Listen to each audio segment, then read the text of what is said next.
ಈ 5 ರಾಶಿಯವರ ಹಿಂದೆ ಬೀಳಲಿದೆ ಹಣದ ಅದೃಷ್ಟ. ಮಿಸ್ ಮಾಡಬೇಡಿ. ನಿಮ್ಮ ರಾಶಿ ಕೂಡ ಇದೆಯಾ ಎನ್ನುವ ಕುತೂಹಲಕ್ಕೆ ವಿಡಿಯೋ ಸಂಪೂರ್ಣವಾಗಿ ನೋಡಿ. ಮೊದಲ ರಾಶಿ ಮಕರ ರಾಶಿ. ಶುಕ್ರ ಬುಧ ನಿಮ್ಮ ವೃತ್ತಿ, ಕೆಲಸ ಮತ್ತು ವ್ಯವಹಾರಕ್ಕೆ ಸಂಬಂಧಿಸಿದ ವಿಷಯಗಳಲ್ಲಿ ಪ್ರಗತಿ ನೀಡುವ ಸಮಯ. ನಿಮ್ಮ ಕಾರ್ಯವಿಧಾನವು ಸಮಾಜದಲ್ಲಿ ಸ್ಥಾನಮಾನವನ್ನು ಹೆಚ್ಚಿಸುವುದು. ಶುಭ ಯೋಗದ ಪರಿಣಾಮವಾಗಿ ಕೆಲವು ಜನರು ಬಡ್ತಿ ಮತ್ತು ವೃತ್ತಿ ಬೆಳವಣಿಗೆಯನ್ನು ಪಡೆಯುತ್ತಾರೆ. ವ್ಯಾಪಾರ ಮಾಡಲು ಸಮರ್ಥರಾಗಿರುವವರು ಹೊಸ ಸಂಪರ್ಕಗಳು ಮತ್ತು ಪಾಲುದಾರರನ್ನು ಪಡೆಯುವರು. ದೀರ್ಘಕಾಲದಿಂದ ಬಾಕಿ ಇರುವ ಕೆಲಸಗಳನ್ನು ಪೂರ್ಣಗೊಳಿಸುವ ಸಾಧ್ಯತೆಗಳಿವೆ. ಇದು ನಿಮ್ಮ ಆತ್ಮವಿಶ್ವಾಸ ಮತ್ತು ಯಶಸ್ಸನ್ನು ಹೆಚ್ಚಿಸುವ ಸಮಯ. ಈ ಯೋಗ ನಿಮ್ಮ ಆರ್ಥಿಕ ಪರಿಸ್ಥಿತಿ ಸುಧಾರಿಸುತ್ತದೆ. ವಿಶೇಷವಾಗಿ ಆಸ್ತಿಯನ್ನು ಖರೀದಿಸುವುದು ಮತ್ತು ಹೊಸ ವ್ಯವಹಾರವನ್ನು ಪ್ರಾರಂಭಿಸುವಂತಹ ಒಳ್ಳೆಯ ವಿಷಯಗಳು ಸಂಭವಿಸುತ್ತವೆ. ಹಣಕಾಸಿನ ವಿಷಯಗಳಲ್ಲಿ ಹೆಚ್ಚಿನ ಕಾಳಜಿ ವಹಿಸಿದರೆ ವಿವೇಚನಾಯುಕ್ತ ಹೂಡಿಕೆಗಳು ನಿಮಗೆ ಎಲ್ಲ ರೀತಿಯಲ್ಲೂ ಲಾಭ ತರುವುದು.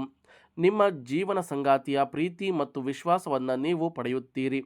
ಕೆಲಸಕ್ಕೆ ಸಂಬಂಧಿಸಿದ ಯೋಜನೆಗಳು ಮತ್ತು ನಿಮ್ಮ ಹೂಡಿಕೆಗಳಿಂದ ನೀವು ಲಾಭವನ್ನು ಪಡೆಯುತ್ತೀರಿ. ಇನ್ನು ತುಲಾ ರಾಶಿ. ತುಲಾ ಅಧಿಪತಿ ಶುಕ್ರನು ಅಕ್ಟೋಬರ್ ತಿಂಗಳಲ್ಲಿ ಅನುಕೂಲಕರ ಸ್ಥಾನದಲ್ಲಿರುತ್ತಾನೆ. ಬುಧನು ಶುಕ್ರನೊಂದಿಗೆ ಸೇರುತ್ತಾನೆ. ಇದರ ಕಾರಣದಿಂದಾಗಿ ರೂಪುಗೊಳ್ಳುವ ಲಕ್ಷ್ಮೀನಾರಾಯಣ ಯೋಗವು ನೀವು ದೀರ್ಘಕಾಲದಿಂದ ಅನುಭವಿಸುತ್ತಿರುವ ಒತ್ತಡದಿಂದ ಪರಿಹಾರವನ್ನು ಪಡೆಯಲು ಸಹಾಯ ಮಾಡುತ್ತದೆ. ಕೆಲಸದಲ್ಲಿ ನಿಮ್ಮ ಕೌಶಲ್ಯ ಮತ್ತು ಶಿಸ್ತಿಗೆ ಮೆಚ್ಚುಗೆ ವ್ಯಕ್ತವಾಗುವ ಸಾಧ್ಯತೆ ಉಂಟು. ಇತರರಿಂದ ನೀವು ತುಂಬ ಪ್ರಭಾವಿತರಾಗುತ್ತೀರಿ. ಹೊಸ ಯೋಜನೆಗಳಲ್ಲಿ ಪ್ರಯತ್ನಗಳನ್ನು ಯಶಸ್ವಿಯಾಗುತ್ತವೆ. ಆಧ್ಯಾತ್ಮಿಕತೆಯತ್ತ ನಿಮ್ಮ ಒಲವು ಹೆಚ್ಚಾಗುವುದು. ನೀವು ತೀರ್ಥಯಾತ್ರೆಗೆ ಹೋಗಲು ಯೋಚಿಸಬಹುದು. ಚರ ಅಥವಾ ಸ್ಥಿರ ಆಸ್ತಿಯಲ್ಲಿ ಹೂಡಿಕೆ ಮಾಡುವುದರಿಂದ ನಿಮಗೆ ಅನುಕೂಲಕರ ಲಾಭ ಸಿಗುವ ಲಕ್ಷಣಗಳಿವೆ. ಸ್ನೇಹಿತರೆ, ನೀವು ನಮ್ಮ ಚಾನಲ್ಗೆ ಮೊದಲ ಬಾರಿಗೆ ಭೇಟಿ ಕೊಟ್ಟಿದ್ದರೆ ಫೇಸ್ಬುಕ್ ಹಾಗೂ ಯೂಟ್ಯೂಬ್ ಚಾನಲನ್ನು ಸಬ್ಸ್ಕ್ರೈಬ್ ಮತ್ತು ಫಾಲೋ ಮಾಡಿ. ಹಾಗೆಯೇ ನಿಮ್ಮ ರಾಶಿ ಯಾವುದು ಎನ್ನುವುದನ್ನು ಕಾಮೆಂಟ್ ಮಾಡಿ. ಇನ್ನು ಮೀನ ರಾಶಿ. ಬುಧ ಹಾಗೂ ಶುಕ್ರ ಗ್ರಹಗಳ ಹಿಮ್ಮುಖ ಸಂಚಾರ ಮೀನ ರಾಶಿಯವರಿಗೆ ಕೆಲವೊಂದು ವಿಚಾರದಲ್ಲಿ ಮಂಗಳಕರವಾಗಿದೆ. ನಿಮ್ಮ ಕಾರ್ಯವಿಧಾನದಿಂದಾಗಿ ಹೆಚ್ಚಿನ ಮೆಚ್ಚುಗೆಯನ್ನು ಪಡೆಯುತ್ತೀರಿ. ಕಠಿಣ ಪರಿಶ್ರಮದ ಮೂಲಕ ಪ್ರಮುಖ ಕಾರ್ಯಗಳನ್ನು ಪೂರ್ಣಗೊಳಿಸುತ್ತೀರಿ. ನಿಮ್ಮ ಕೆಲಸಕ್ಕೆ ನಿರೀಕ್ಷಿತ ಫಲಿತಾಂಶಗಳನ್ನು ಪಡೆಯಲು ಸಾಧ್ಯವಾಗುತ್ತದೆ. ನಿಮ್ಮ ಕೆಲಸದಲ್ಲಿ ಶಿಸ್ತನ್ನು ಕಾಪಾಡಿಕೊಳ್ಳುವುದು ಹೆಚ್ಚಿನ ಸಂತೋಷವನ್ನು ತರುವುದು. ದೀರ್ಘಕಾಲದಿಂದ ಕೆಲಸಕ್ಕಾಗಿ ಕಾಯುತ್ತಿರುವವರಿಗೆ ಉತ್ತಮ ಅವಕಾಶಗಳು ಒಲಿದು ಬರಲಿವೆ. ರಾಜಕೀಯದಲ್ಲಿ ತೊಡಗಿಸಿಕೊಂಡವರಿಗೆ ಪ್ರಭಾವ ಮತ್ತು ಖ್ಯಾತಿಯನ್ನು ಪಡೆಯುವ ಅವಕಾಶ ಸಿಗುತ್ತದೆ. ಧನುರ್ರಾಶಿ. ಧನುರ್ರಾಶಿಯ ಜನರು ಸಂಗಾತಿಯಿಂದ ಎಲ್ಲ ನಿರೀಕ್ಷಿತ ಸಹಕಾರವನ್ನು ಪಡೆಯುತ್ತಾರೆ. ಅಷ್ಟೇ ಅಲ್ಲ, ಕೆಲವು ಜನರೊಂದಿಗೆ ಮಾಡಬಹುದಾದ ವ್ಯವಹಾರದಲ್ಲಿ ಉತ್ತಮ ಲಾಭ ಗಳಿಸಲು ಬಲವಾದ ಅವಕಾಶಗಳು ಸಹ ಇರುತ್ತವೆ. ಈ ಅವಧಿಯಲ್ಲಿ ಕೆಲಸ ಅಥವಾ ವೃತ್ತಿಗೆ ಸಂಬಂಧಿಸಿದ ಪ್ರವಾಸಗಳು ಉತ್ತಮ ಫಲಿತಾಂಶಗಳನ್ನು ನೀಡಬಹುದು. ನಿಮ್ಮ ಜೀವನ ಸಂಗಾತಿಯೊಂದಿಗಿನ ಭಿನ್ನಾಭಿಪ್ರಾಯಗಳು ಬಗೆಹರಿಯುತ್ತವೆ. ಕುಟುಂಬಸ್ಥರೊಂದಿಗೆ ಸಮಯ ಕಳೆಯಲು ನಿಮಗೆ ಅವಕಾಶ ಸಿಗುತ್ತದೆ. ಇದರಿಂದ ಪರಸ್ಪರ ಪ್ರೀತಿ ಬಲಗೊಳ್ಳಬಹುದು. ನಿಮ್ಮೆಲ್ಲ ಕಾರ್ಯಗಳು ಸುಗಮವಾಗಲಿದೆ. ಆರ್ಥಿಕ ಸ್ಥಿತಿ ಬದಲಾಗುತ್ತಾ ಸಾಗುವುದು. ನಿಮ್ಮ ಸಂಬಂಧಿಕರ ಹಾಗೂ ಸ್ನೇಹಿತರ ಸಹಾಯದಿಂದ ಸ್ವಂತ ಹುದ್ದೆಯಲ್ಲಿ ಲಾಭ ನೀವು ಪಡೆಯಬಹುದು. ವೃಶ್ಚಿಕ ರಾಶಿ. ವೃಶ್ಚಿಕ ರಾಶಿಯವರಿಗೆ ಬುಧ ಮತ್ತು ಶುಕ್ರರ ಹಿಮ್ಮುಖ ಸಂಚಾರ ಶುಭ ಫಲಗಳನ್ನು ನೀಡಲಿದೆ. ಈ ಗ್ರಹಗಳ ಅನುಗ್ರಹದಿಂದ ನಿಮಗೆ ಅದೃಷ್ಟದ ಸಂಪೂರ್ಣ ಬೆಂಬಲ ಸಿಗುತ್ತದೆ. ಈ ಸಂಯೋಗವು ನಿಮ್ಮ ಸಂಪತ್ತು ಹೆಚ್ಚಾಗಲು ಉತ್ತಮ ಅವಕಾಶಗಳನ್ನು ಸೃಷ್ಟಿಸುವುದು. ಕೆಲಸದಲ್ಲಿ ನಿಮಗೆ ಸಂಪೂರ್ಣ ಬೆಂಬಲ ಮತ್ತು ಸಲಹೆ ಸಿಗಲಿದೆ. ಇದು ಕೆಲಸ ಮತ್ತು ವೃತ್ತಿ ಸಂಬಂಧಿತ ಪ್ರಯತ್ನಗಳಿಗೆ ಪ್ರಯೋಜನಕಾರಿಯಾಗಿರುವ ಸಮಯ. ಇದರ ಮೂಲಕ ನೀವು ಉತ್ತಮ ಲಾಭವನ್ನು ನೋಡಬಹುದು. ಅಲ್ಲದೆ ಇದು ನಿಮ್ಮ ವೃತ್ತಿ ಮತ್ತು ವ್ಯವಹಾರಕ್ಕೆ ತುಂಬ ಪ್ರಯೋಜನಕಾರಿಯಾಗುವ ಅವಧಿಯಾಗಿದೆ. ದೀರ್ಘಕಾಲದವರೆಗೆ ಹೊಸ ಉದ್ಯೋಗವನ್ನು ಹುಡುಕುತ್ತಿರುವ ವೃಶ್ಚಿಕ ರಾಶಿಯವರಿಗೆ ಅನಿರೀಕ್ಷಿತ ಉದ್ಯೋಗ ಸಿಗಬಹುದು. ಕೆಲಸದಲ್ಲಿರುವವರಿಗೆ ಬಡ್ತಿ ಮತ್ತು ಸಂಬಳ ಹೆಚ್ಚಳದಂತಹ ಅವಕಾಶಗಳು ಸಿಗಲಿವೆ. ಸ್ನೇಹಿತರೆ, ನೀವು ನಮ್ಮ ಚಾನಲ್ಗೆ ಮೊದಲ ಬಾರಿಗೆ ಭೇಟಿ ಕೊಟ್ಟಿದ್ದರೆ ಯೂಟ್ಯೂಬ್ ಹಾಗೂ ಫೇಸ್ಬುಕ್ಕನ್ನು ಫಾಲೋ ಮತ್ತು ಸಬ್ಸ್ಕ್ರೈಬ್ ಮಾಡಿ. ನಿಮ್ಮ ರಾಶಿಗಳನ್ನು ಕಾಮೆಂಟ್ ಮಾಡಿ.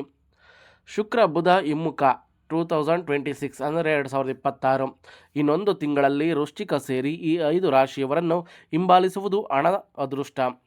ಶುಕ್ರ ಬುಧ ಹಿಮ್ಮುಖ. ಇನ್ನೊಂದು ತಿಂಗಳಲ್ಲಿ ಶುಕ್ರ ಹಾಗೂ ಬುಧ ಗ್ರಹಗಳು ಒಂದೇ ರಾಶಿಯಲ್ಲಿ ಹಿಮ್ಮುಖ ಸಂಚಾರ ಮಾಡುವುದು. ಈ ಅಪರೂಪದ ಘಟನೆಯಿಂದಾಗಿ ಕೆಲ ರಾಶಿಯವರಿಗೆ ಹಣ ಅದೃಷ್ಟ ಹಿಂಬಾಲಿಸುವುದು. ಹಾಗಾದರೆ ಜ್ಯೋತಿಷದ ಪ್ರಕಾರ ಶುಭ ಫಲಗಳನ್ನು ಪಡೆಯುವ ಶುಭ ರಾಶಿಗಳು ಯಾವುದು ಎನ್ನುವುದನ್ನು ಈಗಾಗಲೇ ತಿಳಿಸಿದ್ದೀನಿ. ಆ ರಾಶಿಗಳಲ್ಲಿ ನಿಮ್ಮ ರಾಶಿ ಇದ್ದರೆ ನಿಮ್ಮ ರಾಶಿಯನ್ನು ಕಾಮೆಂಟ್ ಮಾಡಿ.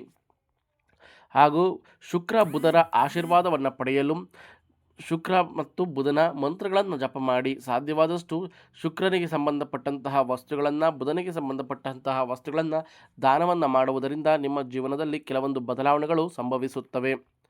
ಹಿಂದೂ ಜ್ಯೋತಿಷ್ಯದ ಪ್ರಕಾರ ಅಕ್ಟೋಬರ್ 6, 2026ರಂದು ತುಲಾ ರಾಶಿಯಲ್ಲಿ ಶುಕ್ರ ಹಿಮ್ಮುಖವಾಗಿ ಸಾಗುವುದು. ಹಾಗೆ ಅಕ್ಟೋಬರ್ 21, 2026ರಂದು ತುಲಾ ರಾಶಿಯಲ್ಲಿ ಬುಧ ಕೂಡ ಹಿಮ್ಮುಖವಾಗಿ ಸಾಗಲಿದೆ. ಈ ಎರಡು ಗ್ರಹಗಳು ಒಟ್ಟಿಗೆ ಹಿಮ್ಮುಖ ಸಂಚಾರ ಮಾಡುವುದರಿಂದ ಬುದ್ಧಿವಂತಿಕೆ, ಸಂಪತ್ತು, ಮಾನಸಿಕ ಶಕ್ತಿ, ಸೌಂದರ್ಯ ಮತ್ತು ಆಧ್ಯಾತ್ಮಿಕ ಒಲವು ಹೆಚ್ಚಾಗುವುದು. ಈ ಗ್ರಹಗಳ ಸಂಚಾರ ಕೆಲವು ರಾಶಿಗಳಿಗೆ ಪ್ರಯೋಜನಕಾರಿಯಾಗುವ ಸಾಧ್ಯತೆಗಳಿವೆ. ವಿಶೇಷವಾಗಿ ಗ್ರಹಗಳ ರಾಜಕುಮಾರ ಬುಧ ಹಾಗೂ ಅಸುರರ ಗುರು ಶುಕ್ರ ಒಟ್ಟಿಗೆ ಒಂದೇ ರಾಶಿಯಲ್ಲಿ ಹಿಮ್ಮುಖ ಸಂಚಾರ ಮಾಡುವುದು ತುಂಬ ವಿಶೇಷ ಹಾಗೂ ಪರಿಣಾಮಕಾರಿಯೂ ಹೌದು. ಇದು 12 ರಾಶಿಗಳ ಮೇಲೆ ವಿಭಿನ್ನ ಪರಿಣಾಮ ಬೀರಲಿದ್ದು, ಈಗ ತಿಳಿಸಿದಂತಹ ಈ 5 ರಾಶಿಯವರಿಗೆ ಶುಭ ಫಲಗಳನ್ನು ನೀಡುವುದು. ನಿಮ್ಮ ರಾಶಿ ಇದ್ದರೆ ದಯವಿಟ್ಟು ನಿಮ್ಮ ರಾಶಿಯನ್ನು ಕಾಮೆಂಟ್ ಮುಖಾಂತರ ತಿಳಿಸಿ. ಸ್ನೇಹಿತರೆ, ಬುಧ ಮತ್ತು ಶುಕ್ರನ ಅನುಗ್ರಹದಿಂದ ನಿಮ್ಮ ಜೀವನದಲ್ಲಿ ಕೆಲವೊಂದು ಬದಲಾವಣೆಗಳನ್ನು ನೀವು ಗಮನಿಸಬಹುದು ಅಥವಾ ಬದಲಾವಣೆಗಳನ್ನು ಪಡೆಯಬಹುದು. ಆ ಬದಲಾವಣೆಗಳಿಂದ ಅಚ್ಚುಕಟ್ಟಾಗ ಜೀವನ ಸಾಗಿಸಲು ಬುಧ ಶುಕ್ರರ ಮಂತ್ರಗಳನ್ನು ಪಠನೆ ಮಾಡುತ್ತಾ ಬನ್ನಿ. ಬುಧ ಶುಕ್ರರ ಮೆಚ್ಚುಗೆ ಪಡೆಯಲು ಅವರಿಗೆ ಇಷ್ಟವಾಗುವಂತಹ ದಾನ ಧರ್ಮವನ್ನು ಮಾಡುವುದರಿಂದ ನಿಮ್ಮ ಜೀವನದಲ್ಲಿ ಬದಲಾವಣೆಯನ್ನು ನೀವು ಕಾಣುತ್ತೀರಾ. ಹಾಗೆ ನೀವು ನಮ್ಮ ಚಾನಲ್ಗೆ ಮೊದಲ ಬಾರಿಗೆ ಭೇಟಿ ಕೊಟ್ಟಿದ್ದರೆ ನಮ್ಮ ಚಾನಲನ್ನು ಸಬ್ಸ್ಕ್ರೈಬ್ ಮಾಡಿ, ಪಕ್ಕದಲ್ಲಿರುವ ಬೆಲ್ ಬಟನ್ ಕ್ಲಿಕ್ ಮಾಡಿ, ಈ ವಿಡಿಯೋಗೊಂದು ಲೈಕ್ ಕೊಟ್ಟು ಈ ವಿಡಿಯೋನ ಪ್ರತಿಯೊಬ್ಬರಿಗೂ ಶೇರ್ ಮಾಡಿ. ಹಾಗೆ ಈಗ ರಾಶಿಗೆ ಸಂಬಂಧಪಟ್ಟಂತಹ ವಿಷಯಗಳು ಅಥವಾ ಆರ್ಥಿಕ ಸ್ಥಿತಿಗೆ ಸಂಬಂಧಪಟ್ಟಂತಹ ವಿಷಯಗಳನ್ನು ಫೇಸ್ಬುಕ್ ಹಾಗೂ ಯೂಟ್ಯೂಬ್ ಚಾನಲ್ ಎರಡರಲ್ಲೂ ವಿಡಿಯೋಗಳನ್ನು ಅಪ್ಲೋಡ್ ಮಾಡಿದ್ದೀನಿ. ದಯವಿಟ್ಟು ಆ ವಿಡಿಯೋಗಳನ್ನು ಕೂಡ ನೋಡಿ ಸಪೋರ್ಟ್ ಮಾಡಿ ಅಂತ ಕೇಳುತ್ತೇನೆ. ಧನ್ಯವಾದಗಳು ಸ್ನೇಹಿತರೆ. ಇಂತಹ ಮತ್ತಷ್ಟು ಮಾಹಿತಿಗಾಗಿ ನಮ್ಮ ಪೇಜನ್ನು ಫಾಲೋ ಮತ್ತು ಸಬ್ಸ್ಕ್ರೈಬ್ ಮಾಡಿಕೊಳ್ಳಿ.